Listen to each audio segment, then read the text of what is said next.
صدیق اکبر رضی اللہ عنہ کی بیٹی اسماء رضی اللہ عنہ کے ساتھ ابو جہل کی بدسلوکی کا واقعہ۔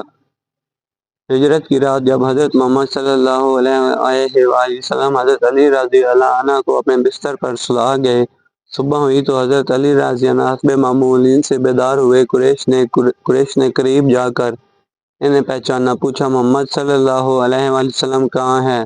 حضرت علی رضی اللہ عنہ نے جواب دیا، مجھے کیا خبر، میرا پہرا تھا، تم لوگوں نے انہیں نکل جانے دیا اور وہ نکل گئے۔ قریش غصہ اور ندامت سے علی رضی اللہ عنہ پر پل پڑے، ان کو مارا اور خانہ خدا تک پکڑ لائے اور تھوڑی دیر تک حبس بے جا میں رکھا، آخر چھوڑ دیا۔ اب انہوں نے ابو بکر کے گھر کا دروازہ کھٹکایا، اسماء بنت ابو بکر باہر رضی اللہ عنہ باہر نکلی۔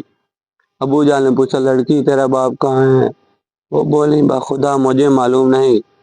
بد زبان اور درشت ہو ابو جہل نے ایسا تمانچہ مارا کہ اسماء رضی اللہ عنہ کے کان کی بالی نیچے گر گئی، رحمت اللہ عالمین۔